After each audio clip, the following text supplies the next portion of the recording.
कथी के चटैया पापा हो बैठल बाड़ हमरा के बैठौले बार भर के चामरायाई शेर के एथी कहाँ से अइले लवंग बरिया कहाँ से जय पर बरिया ऐसन ऐसन बर्तन हम डगड़िन के देले रानी बबुआ के नार के कटाई तरकारी खाई खाई मिठाई आ गठड़ी में जोनी चोराई मानर के पूजाई देहम गधा पर चढ़ाई रौरा खैनी ए पापा जी कथी रौरा लो भईरा छिटाइल बटोड़ल ना तन काहे के भाई मेकअप लगावला से फेरा लवली लगावला से कौनो काम के नहीं खे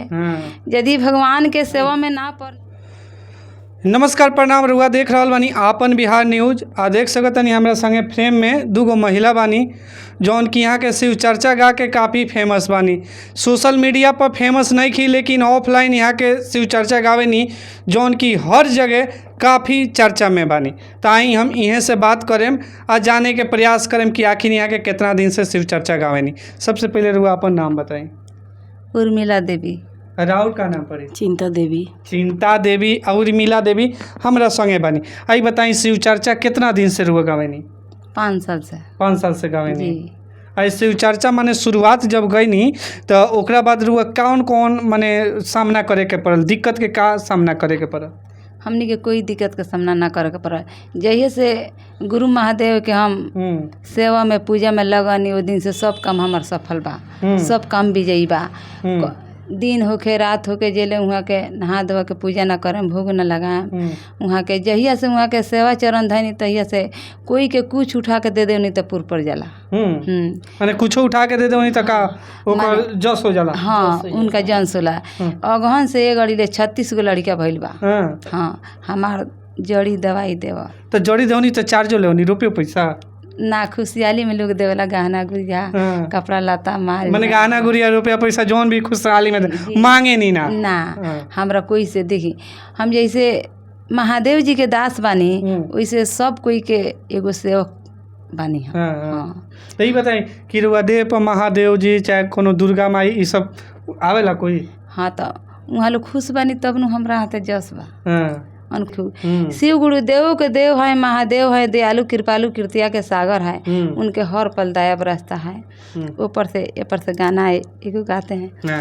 शिव के मंदिलावा के एके पूजे रूहो हमरा शिव गुरु के सब लोगे शीश हूँ हमरा भोले दानी के मथवा पर गंगा मैया बह गंगाधार हो गलवा में झूले शिव के सर्फा के हार हो गलवा में झूले शिव के सर्फा के हार हो गलवा में झूले शिव के हाथवा में त्रिशूल डमरुआ कमर मिर्गा छाला हो बसहा बैलवा शिवा डमरू बाजावस हो बसहा बैलवा शिवा डमरू बाजावस। रुआ दोनों आदमी के माने कम्युनिकेशन एकदम मिलत जुलत बाटे,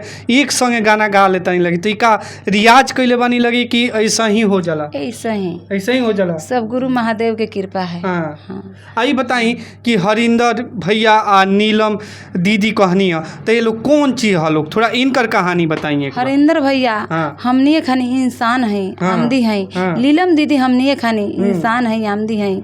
तो जे जैसन कर्तव्य करी वही लाइन में जाई।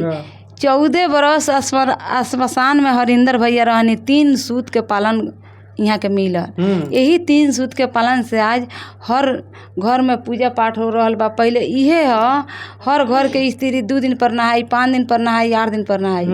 आज शिव चर्चा ऐसा चीज हो गल जो 30 दिन के 30 दिन नहा के अपना देवी देवता के पूजन होता। अति परमेश्वर के पैर छुअल जाता, अपना सही सरदार के पैर छुअल जाता। इतने ज्ञान ध्यान हमनी के मिल गल तो आगे हो गई नहीं जा। कथी के चटैया पापा हो बैठल बाड़ हमरा के बैठले बाड़ हो। कथी के चटैया पापा हो बैठल बाड़ हमरा के बैठले बाड़। कथिए के छतिया माई हो कैले बाड़ हमरा के बिसर तारू। कथिए के छतिया माई हो कैले बाड़ू हमरा के बिसर तारू। कुश के चटैया बेटी हो बैठल बानी तोरा के बैठले बानी हो। पथल के छतिया बेटी हो कैले बानी तारा के बिसर तानी हो। जेकरा बेटी ना होला एक ओकरा ये सृष्टि से उधार ना होला। ओकरा तन मन के ओकरा जान के कौनो उधार ना होला। जहिया बेटी के कन्यादान कइल जाला हे जांग पर बैठा लियाला 95 गाय दान कइला के फलियत होला एक मनुष्य के। त तन मन हमनी के यही से शुद्ध साफ मिलेला। जे जहिया जावना राहता से शंकर भगवान अलबेला दूल्हा के बारात नाचत गावत राजा हिमांचल के नगरी में पहुंची। आ पार्वती के माटी वही दिशा में कोड़ाए गयल जे जावना दिशा से शंकर भगवान के बारात आई पार्वती के द्वार पर। त देखी सब सत ऋषि के औरत लो आ गइल बालो आ सबे माटी कोड़े जा रहल बा। त मानर पुजाए रहल बा। बाजा भैया चामारा बाजा डागा डुगी बाजा भैया चामारा बाजा डागा डुगी। शेर भर के चामारा याड़ाई शेर के एथी बाजा। वाह बहुत बढ़िया बहुत बढ़िया। एकरा के पूरा करे। बाजा भैया चामारा बाजा डागा डुगी बाजा। मानर के पूजाई देहम गधा पर चढ़ाई बाजा भैया चामारा बाजा सानाई। 52 जोड़ा पूड़ी देह में हर तोहर खाई बाजा भैया चामारा बाजा सहानाई। में देखी शंकर भगवान के जब तिलक चढ़े लागी सब तिलक हरू लो हई देखी आंगन में कैसे बैठल बालू। हई देखी चाची लो माई लो कैसे गावता लो। हई 2024 के लोग बाबू कैसे गावता कैसे कैसे चाची लो गावेला लो। कहाँ से अइले लवंगा बरिया कहाँ से जय पर बरिया हो। कहाँ से अइले तिलक हरू तिलक लीले खाड़। अब कहाँ से अइले तिलक हरू तिलक लीले खाड़ भइले। पूर्व से अइले लवंगा बरिया पश्चिम से जायफल बनिया है। अब मिथिला से अइले तिलक तिलक लीले खाड़ भइले। ऐसन ऐसन बर्तन हम डगड़िन के देले रानी बबुआ के नार के कटाई जी। आई ऐसन ऐसन कपड़ा हम पंडित जी के देले रानी बबुआ के नाम के दराई जी। देखी जब तिलक चढ़ जाला तो शंकर भगवान के शादी विवाह के आगे पड़े कार्यक्रम होला। अब देखी भोजन कराओ के बारे हमने हिंदू धर्म में जब तिलक चढ़ जाला तो हरदी धान पाटाला। हरदी धान पाटला के बाद में तिलकहरू लोग के भोजन करावल जाला। तो देखी सब सत ऋषि लोग बैठल बालो भोजन करे।